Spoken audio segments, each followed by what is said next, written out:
இப்போ rose cookie முடிச்சிட்டோம். அடுத்தது வந்து கலகலா பண்ண போகிறோம். இதுக்கு வந்து தேவையான பொருட்களை ஃபஸ்ட்டு பார்த்துடலாம். இதுக்கு வந்து நான் எந்த கப்பில் எடுக்கிறனோ அதே கப்பில் வந்து அளவு காட்டுறேன். நான் வந்து ரோஸ் குக்கிக்கு எடுத்த கப்பு தான் இந்த பலகாரத்துக்கு எல்லாத்துக்குமே யூஸ் பண்ணுறேன். அதில் வந்து 2 கப் மைதா,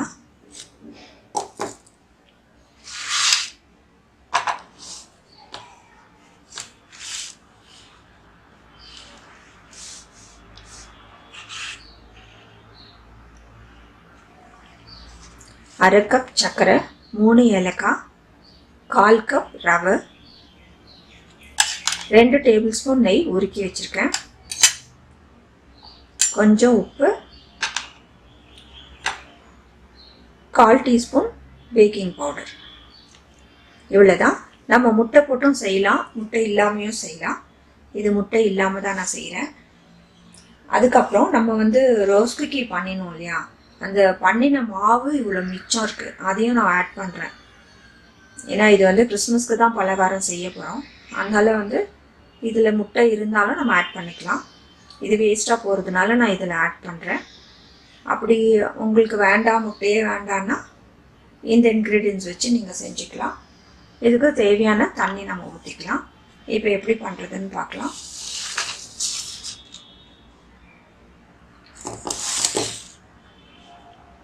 இப்போ வந்து நம்ம ஃபஸ்ட்டு சர்க்கரையை பொடிச்சிக்கலாம்.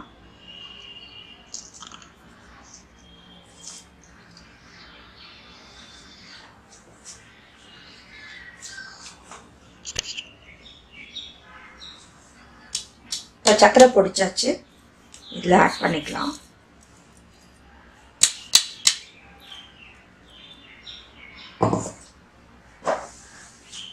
ரவை ஆட் பண்ணிக்கலாம். உப்பு, பேக்கிங் பவுடர், இதோட நெய்யும் ஆட் பண்ணிக்கலாம். இதை வந்து நம்ம ஃபஸ்ட்டு நல்லா வந்து கலக்கி விடலாம். அதுக்கப்புறம் தண்ணி ஆட் பண்ணி நம்ம வந்து பசஞ்சிக்கலாம்.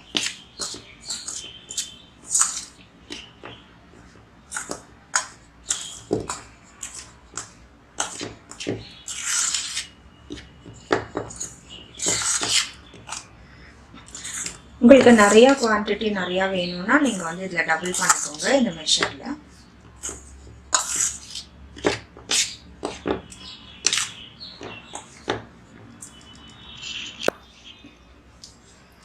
இப்போ எல்லாம் வந்து இது மாதிரி வந்து கலக்கியாச்சு. இப்போ வந்து தண்ணி ஊற்றி நம்ம பசஞ்சிக்கலாம். அதுக்கு முன்னாடி நம்ம வந்து ரோஸ் குக்கிக்கு இந்த மிச்ச மாவையும் வந்து ஊற்றிக்கலாம்.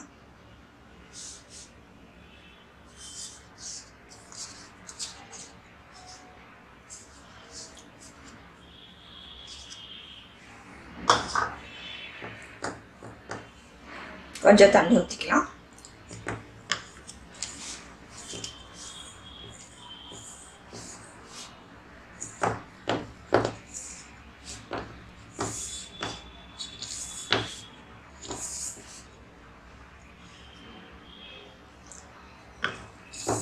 கொஞ்சம் கொஞ்சமாக தண்ணி ஊற்றி பிசைஞ்சிக்கோங்க. நல்லா சப்பாத்திக்கு பிசைகிற மாதிரி வந்து பிசைஞ்சிடலாம். இப்போ நல்லா சப்பாத்தி மாவு மாதிரி வந்து பிசைஞ்சாச்சு. இப்போ வந்து நம்ம ஒரு 1/2 hour வந்து இது ஊறட்டும். ஏன்னா நம்ம ரவை போட்டிருக்கோம் இல்லையா, அதனால வந்து கொஞ்சம் ஊறணும். இது ஒரு 1/2 hour ஊறட்டும். அதுக்கப்புறம் வந்து நம்ம கலை எப்படி செய்யறதுன்னு சொல்கிறேன். இப்போ 1/2 hour ஆயிடுச்சு.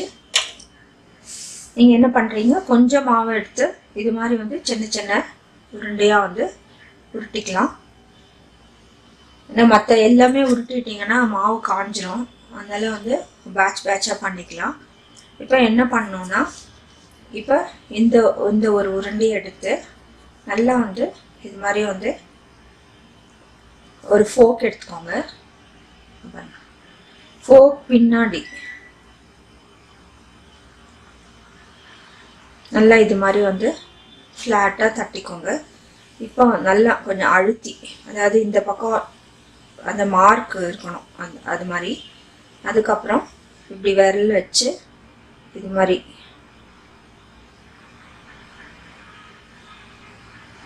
மெதுவாக வந்து உருட்டிக்கோங்க. வந்து காட்டுறேன்.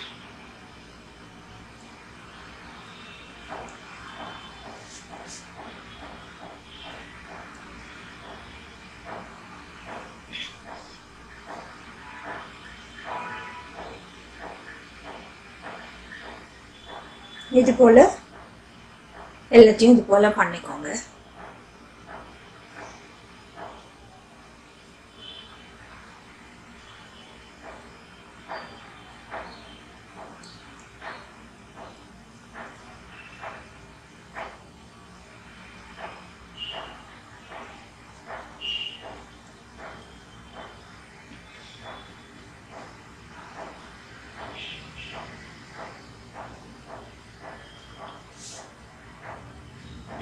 இது போல் வந்து எல்லாம் இந்த ஃபோக் பின்னாடி பண்ணோம். பின்னாடி இது போல் பண்ணிக்கோங்க.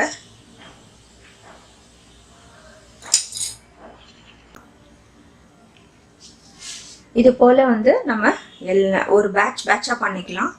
இப்போ வந்து எண்ணெய் காயுது. எண்ணெய் வந்து மீடியம் ஃப்ளேமில் வச்சுக்கோங்க.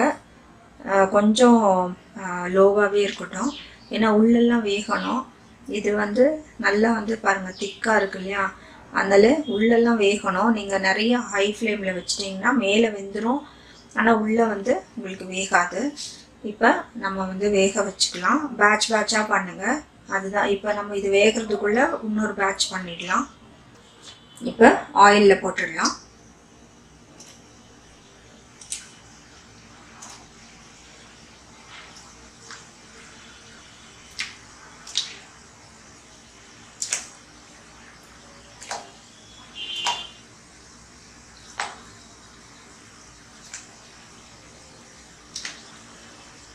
அதெல்லாம் வெந்த பின்னாடி வந்து நல்லா மேலே வந்துடும்.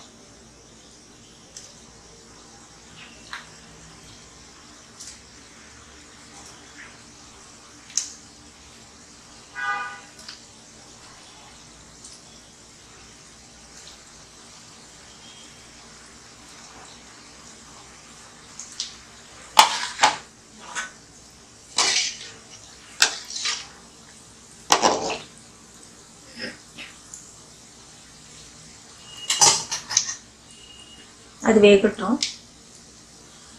வேற பேட்ச் வந்து நம்ம பண்ணிக்கலாம். இப்போ எல்லாம் மேலே வந்துடுச்சு பாருங்க. கொஞ்சம் கலக்கி விடலாம்.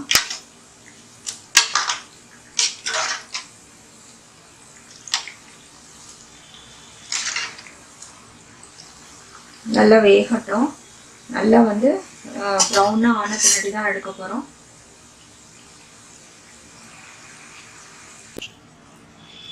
இப்போ நல்லா கோல்டன் ப்ரௌனாக ஆகிடுச்சு இங்கே பாருங்க. ஆனால் இதுக்கு அடுத்த ஸ்டேஜ் தான் நம்ம எடுக்க போகிறோம். இன்னும் கொஞ்சம் வந்து நல்லா வேகட்டும். இன்னும் ஒரு ஷேட் வந்து கொஞ்சம் டார்க் ஆகணும்.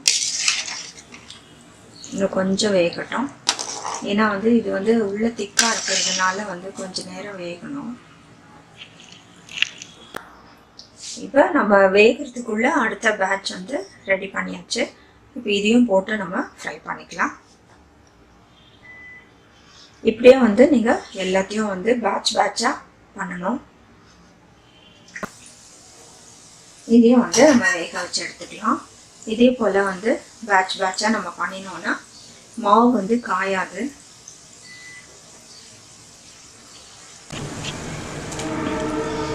இப்போ நல்லா வந்து வெந்துருச்சு. நம்ம பாருங்க, எடுத்துடலாம்.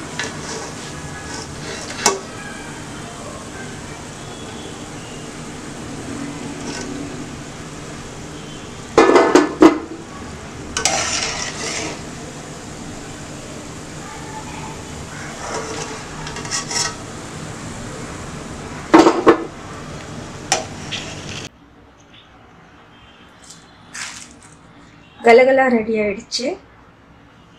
2 கப்புக்கு இவ்வளோ வந்திருக்கு. உங்களுக்கு நிறையா வேணும்னா டபுள் மெஷரில் எடுத்துக்கோங்க. ரொம்ப சூப்பராக இருக்குங்க. நல்லா வந்து பிஸ்கெட் மாதிரி இருக்குது. ரொம்ப டேஸ்ட்டாக இருக்குது. இதில் வந்து நம்ம யூஸ்வலாக கலகலாம் செய்கிறத மாதிரி தான் செஞ்சுருக்கேன். ஆனால் அந்த ரோஸ் குக்கியோட மாவை கொஞ்சம் ஆட் பண்ணியிருக்கேன். ஆனால் நீங்கள் வந்து நிறையா ஆட் பண்ணக்கூடாது, ஏன்னா அதில் அரிசி மாவு இருக்குது.